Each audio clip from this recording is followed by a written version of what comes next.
questo fattore famiglia comunale abbiamo costituito quello che si è chiamato fattore famiglia comunale Joint Project insieme al Dipartimento di Economia dell'Università di Verona, insieme ad altri comuni, eravamo solamente in 3 in realtà, però vabbè, era sufficiente, e poi insieme a chi ha esperienza di questa natura, quindi il Forum Nazionale delle Associazioni Familiari e l'AFI, che è una delle associazioni che questo forum l'ha fondato. Il fattore famiglia comunale consente innanzitutto una distribuzione equa delle risorse, cosa difficile da fare con l'ISEE, non perché l'ISEE non sia una buona idea, ma semplicemente perché, come dicevo, utilizza scale di equivalente, un metodo di calcolo che non tiene in considerazione correttamente del peso dei carichi familiari e dei problemi che ci sono. Poi, con il fattore famiglia comunale, proprio perché l'abbiamo sviluppato insieme all'Università di Verona, c'è anche una verifica della verifica dei mezzi. L'ISEE di per sé è una verifica dei mezzi economici di una famiglia, ma serve anche un criterio per cercare di capire se l'autocertificazione è o non è affidabile.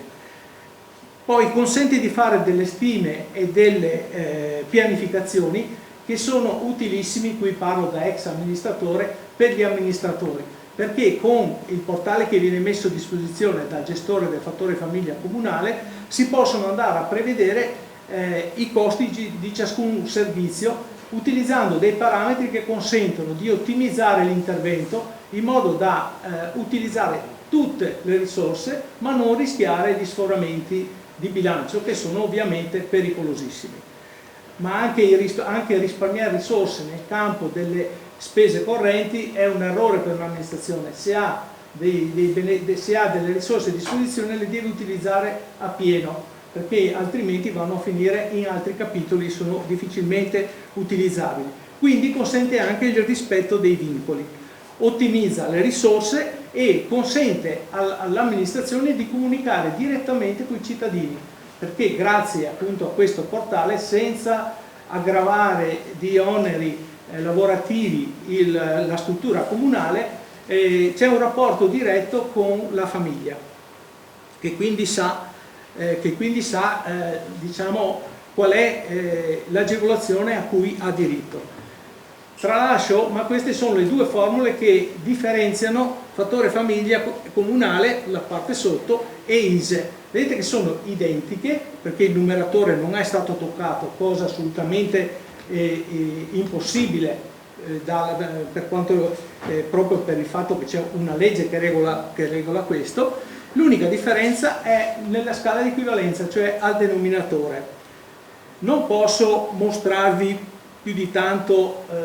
le diverse scale di equivalenza, ma vi assicuro che solo guardando la parte a destra rispetto alla parte a sinistra si capisce che da un lato non si considera la famiglia composta da marito, moglie, oppure anche una famiglia uniparentale, vale lo stesso, e figli, si considera semplicemente il numero dei componenti, mentre dall'altra parte c'è una definizione molto più raffinata che consente di andare molto vicino alla realtà familiare. Vi assicuro che funziona, avendolo applicato per 10 anni, questa cosa funziona benissimo, e in un comune piccolo come Castelnuovo del Garda è stato anche agevole riconoscere l'impatto sulle famiglie che conoscevi, quelle che hanno tanti figli, quelle che ne hanno pochi, quelle che hanno il portatore di handicap, quelle che non lo hanno, eccetera eccetera. Bene, vado velocissimo, faccio solo un esempio, perché poi le cose si capiscono con gli esempi. Ecco, qui vedete, nel caso di una coppia sotto i 40 anni, entrambi occupati, con 2 figli, uno di 4 e uno di 7 anni, con ISEE 30.000, la parte del numeratore, vedete che c'è una differenza notevole del 31% sul valore finale ISEE contro fattore famiglia. Questo significa che, avendolo più basso, si ha diritto a un'agevolazione più elevata. Lascio perdere gli altri esempi perché devo lasciare il tempo a chi interverrà subito dopo. Velocissimo. Allora, riassumendo, assolutamente si può fare. Spesso le difficoltà di un'amministrazione sono quelle che derivano dalla componente tecnica del comune, perché naturalmente il mondo della burocrazia dice io devo rispettare le leggi. Beh, c'è un articolo ben preciso che lascia ai comuni e alle regioni la possibilità di mettere a fianco all'ISE dei correttori che consentono di raggiungere degli obiettivi altrimenti non raggiungibili. Chiaro che se io voglio aiutare le famiglie con figli minori non è raggiungibile perché non c'è, l'ISE non mi parla di questo, e quindi con questa, scusate, logica da avvocato abbiamo convinto i nostri tecnici e si sono convinti i tecnici degli altri comuni. Poi funziona, e questo ve lo dico perché lo applichiamo in diversi comuni e a Castelnuovo lo stanno applicando ancora adesso, anche se c'è una maggioranza di colore completamente diverso da quella che c'era prima, ed è importantissimo perché è una misura strutturale, che vuol dire che quando è in piedi uno dà fiducia alle famiglie sul futuro, perché si sa che è una tecnica assolutamente difficile da togliere perché funziona, e l'altro è che ti consente di, diciamo, di operare in maniera, non dico automatica, però molto simile a quello che può essere l'automatismo. Ad oggi sono più di 50 le istituzioni che sono interessate a questa applicazione e i comuni che la applicano sono elencati in questo elenco. Ce ne so, la gran parte del Veneto ovviamente, però non solo veneti, e ci sono comuni che si sono purtroppo fermati con l'avvento del Covid, perché mentre tutto era in partenza, per esempio per l'intera provincia di Treviso, poi si è fermato tutto perché ovviamente l'emergenza Covid ha superato ogni altra esigenza. Adesso finalmente si ricomincia a parlarne e chissà che poi si possa andare avanti. Dobbiamo intervenire, bisogna farlo, non sto lì a perdere molto tempo con queste cose, però questa è la distribuzione della popolazione in Italia nel 1950 in alto a sinistra, nel 1975 in alto a destra, in basso a sinistra nel 2000 e nel 2020. Se vedete la base si stringe sempre, cioè l'età inferiore, la fascia di 5 anni di età inferiore è sempre più piccola, e sappiate che quello che sta succedendo adesso è una cosa terribile, perché qui vedete dei numeri come popolazione che sono in crescere. In realtà dal 2020 noi stiamo già calando e guardavo l'altro giorno sul sito dell'Istat, grosso modo perdiamo un comune come Mirano ogni mese, quindi perdiamo come numero di abitanti più di 20.000 persone ogni mese, quindi siamo in una evoluzione negativa veramente molto molto preoccupante. Al di là di questo però delle buone politiche familiari, che non sono solo quelle derivanti dal fattore famiglia, ma è da un insieme. Io veramente mi complimento che siate entrati come comune nella rete promossa dalla provincia di Trento, alla quale abbiamo partecipato anche noi, siamo stati fra i primi comuni ad aderire a quella rete, però le applicazioni di buone politiche familiari, compreso il fattore famiglia, ci dicono che Castelnuovo del Garda ha un tasso di natalità, questi sono i dati del 2018 in realtà, però è sempre superiore degli altri, di Italia, Veneto e provincia di Verona, che ha un'età media abbastanza inferiore, vedete si va dai 42 anni e mezzo ai 45 abbondanti dell'Italia e del Veneto. C'è un indice di vecchiaia più basso, che è importantissimo, il rapporto fra chi ha più di 65 anni e chi ha meno di 14 anni, e quindi quando questa forbice si allontana dal 100% vuol dire che non c'è ricambio generazionale. E ultimo, ma di sicuro non meno importante, il saldo naturale da noi è ancora positivo, cosa che da parecchi anni, almeno una decina, in Italia non avviene più in quasi nessuna altra parte della nazione. E io con questo mi fermo perché e vi ringrazio. Insomma, abbiamo capito che sei un ingegnere.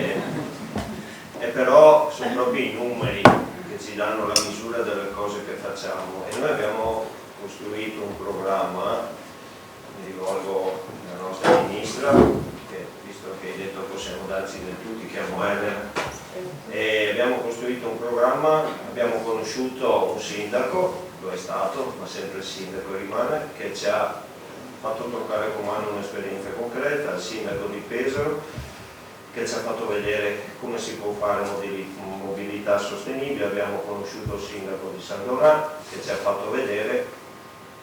come è possibile costruire la città della collaborazione, riducendo i costi, gestendo al meglio le risorse,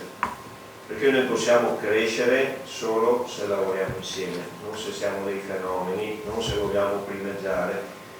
Dobbiamo cercare di avere delle buone idee e metterle insieme. Noi abbiamo, Elena, costruito un programma abbastanza visionario per la nostra città, ma non più di tanto, però molto concreto. Vogliamo questo, l'azione è la bicipolitana,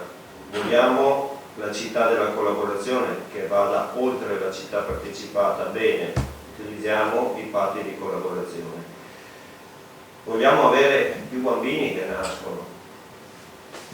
più famiglie felici. Insomma, quando noi vediamo dei bambini, chi di noi non si emoziona? E però quando è il momento di fare, fattore famiglia, ne parlavamo prima con Gabriele, sicuramente potrà costare, ma la differenza tra un amministratore e l'altro è proprio questa,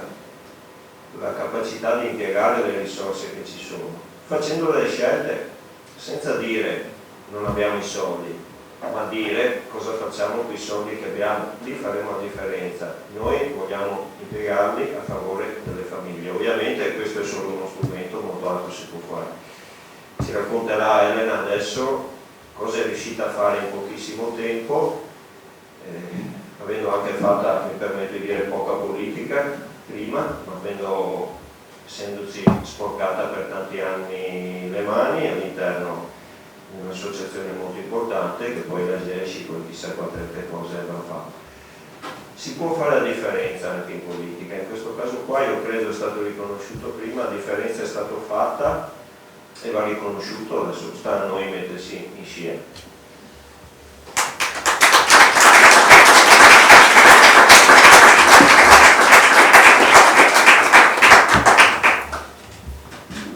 Sto in piedi, sì, così ci vediamo. Intanto grazie per questa occasione e complimenti per il percorso fatto e per il coraggio di mettere al centro anche di questa nuova campagna elettorale proposta per la vostra città così innovativa. Questo dà conto di una buona amministrazione. Insomma, abbiamo qua l'assessore uscente che ha segnato il cammino, ma soprattutto dà conto adesso di un impegno che non è solo di Tiziano, ma di tutta la coalizione per andare avanti nel portare avanti un progetto che sia davvero capace di riformare, quindi vuol dire di cambiare al meglio la vita di questo territorio, che è un territorio importante non solo per questa città, ma in generale per il tessuto più ampio che inevitabilmente è coinvolto. È il tempo di una nuova alleanza che mette insieme la visione del futuro alla concretezza di un governo, di un'amministrazione della cosa pubblica, che sia però un'alleanza nuova con le cittadine e i cittadini. Lo abbiamo imparato durante la pandemia, sono i legami, i tessuti sociali, i tessuti di prossimità che hanno non solo rinforzato, diciamo, una resilienza del nostro paese nel reggere ad un urto drammatico e che tuttora adesso, anche a causa della guerra che ha colpito l'Europa, sta permeando le nostre comunità, ma nello stesso tempo questi tessuti e queste relazioni come opportunità di trasformare il nostro paese. Il nostro paese si deve trasformare in un paese nel quale le donne e gli uomini, tutte le donne e tutti gli uomini, soprattutto mi permetto di dire le nuove generazioni, possono riconoscere che vale la pena mettere in campo i loro sogni, i loro desideri, le loro ambizioni e trasformarli in progetti di vita che abbiano un valore non solo per sé, ma per tutta la nostra comunità. Ecco, è il paese delle opportunità che diventano concretezza quello che è sotteso anche all'azione che il governo Draghi sta portando avanti. Quando il presidente Draghi dice è il tempo di rianimare il gusto del futuro del paese, significa dobbiamo restituire al nostro paese la visione del tempo in avanti, la visione dell'investimento del domani, e lo abbiamo fatto con la scelta di investire sulle famiglie e con le famiglie, riconoscendo che le famiglie sono, questo lo dice la nostra Costituzione, il luogo della comunità che nasce, è l'incontro della trasmissione tra le generazioni, l'incontro del protagonismo dei generi che entrano in relazione tra di loro. E allora la riforma del Family Act che abbiamo lanciato e che oggi è diventata legge dello Stato è il segno di questa svolta che il nostro paese ha fatto. Quanto tempo è passato nel quale le famiglie erano il luogo del dibattito ideologico da una parte e dall'altra, per quanto tempo ci si è fermati a pensare alle famiglie come soggetti di disagio sociale a cui dover rendere conto di qualche sussidio, e non si è riconosciuto che anche nelle fragilità delle famiglie noi potevamo cogliere l'opportunità invece di riattivare delle energie, dei talenti, dei legami di comunità. La riforma del Family Act è una riforma che ha voluto intervenire con un approccio integrato. Il primo tema che abbiamo voluto affrontare è stato il valore riconosciuto alle nuove generazioni e ai figli, a fronte anche di un dato, quello che è stato richiamato, di una denatalità che ha colpito l'Italia per troppi anni, che rende la vita delle nostre amministrazioni comunali, così come dell'intero paese, non più sostenibile. Perché quando in un comune aumenta la parte della popolazione a cui noi dobbiamo doverosamente erogare i servizi e welfare, e diminuisce contestualmente la parte della popolazione che sostiene la produttività, il sistema economico non regge. Dopodiché non regge nemmeno il sistema sociale, perché nel momento in cui non c'è quella naturale relazione positiva tra la parte più anziana e la parte più giovane di una popolazione, che è il cuore non solo della tradizione di un paese, ma il cuore anche della capacità di affrontare l'innovazione nel tempo del futuro, è evidente che un paese si spegne. E guardate che il nostro paese si è spento non tanto per l'egoismo, l'individualismo delle nuove generazioni, non è questo il tema, ci siamo nascosti dietro a questa scusa per troppo tempo noi donne e uomini delle istituzioni. Il tema è che le giovani generazioni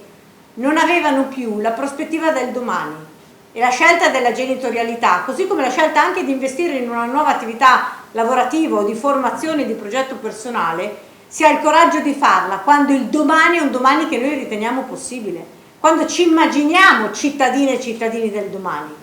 nel quale potremo sostenere per esempio l'educazione dei nostri figli. E allora il Family Act ha cambiato, ha proprio svoltato, ha detto per invertire la rotta noi dobbiamo attivare progetti di investimento sui sogni, sui desideri personali e collettivi, a partire dalla maternità e dalla paternità.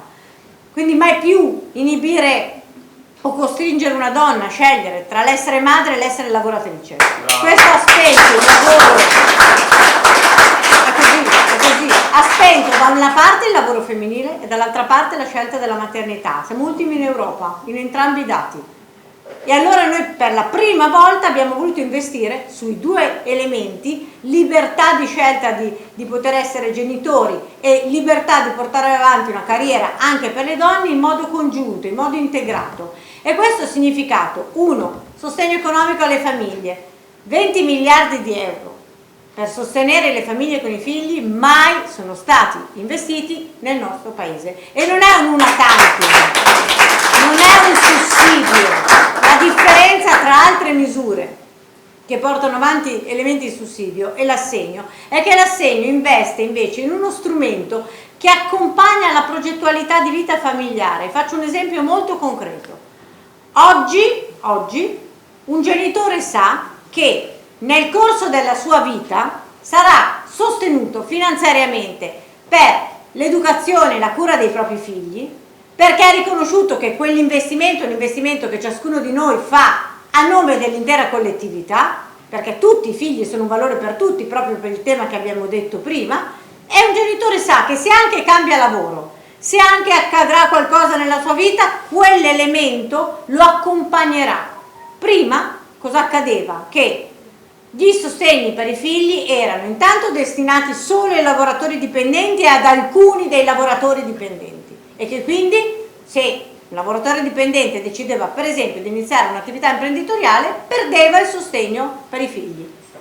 E poi accadeva che le persone più povere, gli incapienti, non avevano le detrazioni fiscali, e poi accadeva che i lavoratori autonomi, i liberi professionisti, le imprenditrici, gli imprenditori non avevano diritto a un sostegno per la loro genitorialità. Per quante donne questo è stato un problema grande nell'inizio di una carriera lavorativa, per esempio nell'ambito imprenditoriale. Oggi l'assegno va a tutti con un vantaggio anche netto, perché i 20 miliardi non è che hanno solo riorganizzato le misure, dei 20 miliardi quasi 7 sono aggiuntivi, si parla, e questo in modo strutturale. Se voi guardate quanto normalmente, l'onorevole Moretto lo sa, investiamo per le leggi di bilancio, si sta parlando di fatto di una legge di bilancio solo su questa misura e solo in modo strutturale. E poi non basta il sostegno economico, parliamoci chiaramente, l'assegno unico universale è una misura straordinaria, innovativa, moderna, e per come è costruita lo è ancora di più, perché include in sé quell'idea del fattore famiglia, perché dal terzo figlio l'assegno aumenta in modo significativo, 85 euro di aumento, e ancora di più se si va a 4 figli perché c'è un ulteriore aumento, e ancora di più se i genitori entrambi lavorano a parità di sé, per incentivare il lavoro femminile, e porta avanti quindi una visione di progettualità, di sviluppo, di crescita familiare. Prima non era così, dal terzo figlio di fatto c'era un ammortamento dei costi, si diceva vabbè, ormai le spese per i passeggini sono state fatte, chi ha figli sa che non è questo il tema, e quindi per far scattare la leva della natalità abbiamo dato anche un incentivo economico, ma questo non basta. E allora servizi educativi, gli asili nido, le infrastrutture sociali, finalmente un sostegno alle spese educative che le famiglie fanno per la scuola, per le rette scolastiche, per i libri di testo, per quelle attività che sono necessarie per la crescita delle ragazze e dei ragazzi, lo sport, l'educazione non formale, il teatro, la musica, e ancora per sostenere le fragilità, le disabilità, le patologie, anche quelle nuove che durante la pandemia sono nate. Con l'onorevole Moretto, che è qui con me, sempre abbiamo lavorato e abbiamo voluto inserire, è stata un'azione incisiva, per esempio l'elemento dei disturbi alimentari come uno degli elementi su cui noi dobbiamo supportare le famiglie, ma in aiuto anche di un disagio che la pandemia ha aumentato per le nuove generazioni. E poi la riforma dei congedi parentali, paritari tra donne e uomini, il congedo di paternità obbligatorio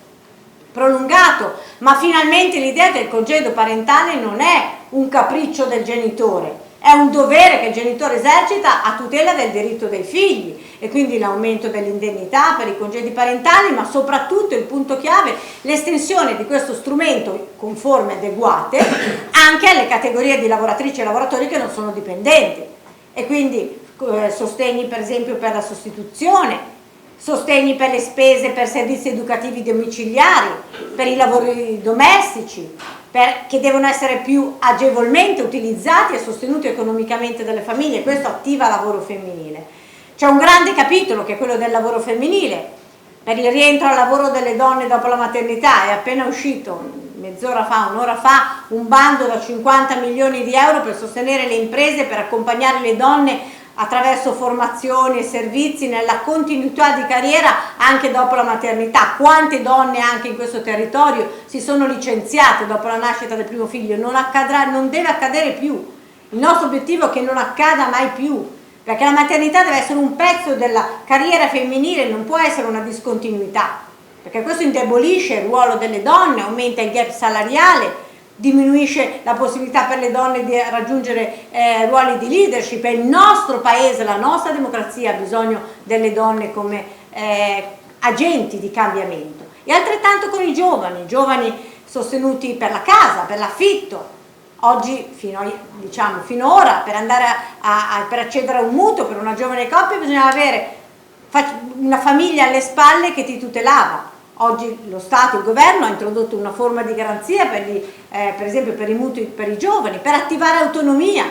perché se l'autonomia dei giovani inizia solo dopo i 35-40 anni, è evidente che posticipiamo troppo l'età in cui le persone iniziano dei progetti di vita, compresi quelli della genitorialità.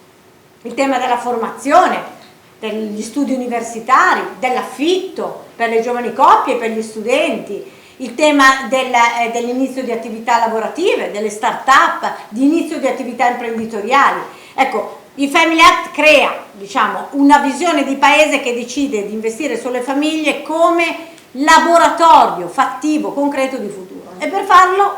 lo dico, diciamo, non siamo scaramantici, io penso che il progetto di Tiziano e della sua squadra sia talmente valido che possiamo dirlo, e servono le alleanze con le buone amministrazioni. Perché sono qua oggi, al di là di un sostegno politico convinto alla vostra visione per questa città? Sono qui perché è questa l'alleanza che si deve costruire, e il progetto che abbiamo presentato oggi lo dice con chiarezza. Perché i servizi educativi, il Family Act dice, i servizi educativi devono essere garantiti in tutti i livelli territoriali, e quindi i comuni devono essere sostenuti. Per la prima volta abbiamo introdotto i livelli essenziali di prestazione per gli asili nido, vuol dire che diamo i soldi ai comuni adeguati per gestire un'offerta di servizi per la prima infanzia che deve aumentare per le famiglie, ma anche per un tema di diritto all'educazione. Altrettanto bisogna sostenere i comuni in quell'accordo che deve essere fatto col mondo delle imprese, col terzo settore, per riorganizzare la vita della comunità, rimettendo al centro le famiglie, ma perché le famiglie sono il luogo dell'umanità, sono il luogo della nostra vita, quindi lavoro, servizi, esperienza di carattere sociale, educazione nei confronti delle nuove generazioni. E chiudo sul passaggio del fattore famiglia e di questa quantificazione. Noi abbiamo un momento importante, ho voluto portare avanti e lo faremo, ne parlavamo prima con Sara Moretto nell'ambito della delega fiscale, principi di valorizzazione dell'elemento familiare, anche della quantificazione familiare. Lo abbiamo voluto introdurre con forza, con un principio da un lato di universalità, che deve essere erogata a tutti, anche se proporzionato in base alla situazione reddituale, quindi senza nessuno escluso, e questo è stato un principio rivoluzionario nell'ambito delle politiche familiari, ma dall'altro lato un dimensionamento, una misura del reddito familiare che tenga conto degli elementi familiari. Per questo che ho voluto portare avanti un tavolo adesso che sta iniziando a fare un ragionamento serio di revisione dell'ISEE, sia rispetto al tema della scala di equivalenza, cioè vuol dire del dire che lo stesso reddito in una famiglia di 3 persone o di 8 persone, cioè con un figlio o con 5-6 figli, cambia come effetto, diciamo, di incidenza del reddito familiare. Noi nell'assegno l'abbiamo recepito questa logica, aumentando l'assegno a partire dal terzo figlio, ma anche su tutti gli altri temi, per esempio il tema della prima casa, il fatto che la prima casa possa essere o non essere considerata reddito è uno degli elementi che oggi stiamo valutando proprio nella revisione dell'ISEE. Quindi su questa, diciamo, nuova anche visione di valorizzazione del ruolo sociale che le famiglie hanno come luogo di comunità, sono sicura che la vostra amministrazione, la tua amministrazione potrà essere, non solo per questo territorio ma in generale per il paese, un laboratorio importante. Quindi nel confermare convintamente il sostegno alla tua candidatura, alla nostra candidatura al governo di questa città, vi dico anche che è il tempo giusto nel quale queste politiche possono essere messe in campo, ed è il tempo giusto perché è il tempo in cui lo dobbiamo fare, è il tempo giusto perché è il tempo nel quale lo dobbiamo fare, perché il nostro paese ha una grande opportunità che si chiama PNRR, ma altrettanto ha un'unica responsabilità, che è di riconsegnare il futuro alle nuove generazioni di un tempo che sia davvero migliore di quello che noi oggi stiamo vivendo. Abbiamo l'opportunità di farlo e renderemo conto alla storia se sapremo farlo e farlo bene. Sono certa che anche la scelta il 12 giugno in questo territorio vada in questa direzione.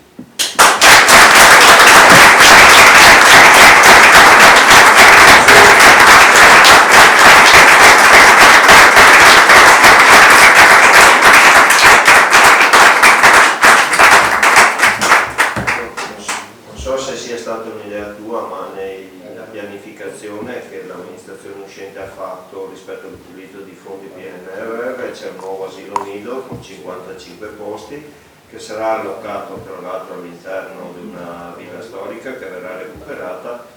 I fondi del PNRR prevedono anche i costi di funzionamento. Sì. Questa è una cosa decisiva, perché poi avere i servizi e non avere la possibilità di finanziarli perché fai fatica ad assumere le persone, questi sono esempi concreti, cose concrete di come si può fare buona politica, no? E capire realmente quali sono le esigenze delle persone. Lo si può fare se si vive la vita delle persone. E quindi banalmente mi è venuta in mente un'idea talmente banale che forse non ci si era pensato, il nostro Family Act, proviamo a raccontarlo con la prossima amministrazione comunale ai nostri figli, che spesso viaggiano per conto loro, nel senso che anche noi viaggiavamo per conto nostro, no? Quando avevamo, e magari non sono a conoscenza di queste cose, perché poi questi strumenti vanno utilizzati, per cui sicuramente uno sportello informativo lo dovremmo fare, ma siccome parliamo anche di solidarietà, di sussidiarietà, raccontiamolo anche ai nostri figli. Io lo farò, insomma, cerchiamo di dare anche un po' di ottimismo su questa cosa. L'ottimismo me lo dà i numeri che Maurizio ha rappresentato prima, cioè che il comune di Castelnuovo ha un saldo naturale positivo. Il comune di Milano non ha un saldo naturale positivo, ha un saldo residenziale ancora positivo, ma non ha un saldo naturale positivo. E quindi, se vogliamo essere concreti, nei prossimi 5 anni dobbiamo lavorare per ribaltare il saldo e diventare quasi come il comune di Castelnuovo. Io ringrazio Sara Moretto che mi ha telefonato e ha avuto l'idea che passando da queste parti da ministra, mi pare che sei stata a Santa Maria di Sala e poi vai verso Mira, brava, e ha visto che c'era un po' di tempo per noi e credo, a me ha fatto tantissimo piacere, credo che abbiamo anche ricevuto tanta energia. Anch'io da voi, grazie.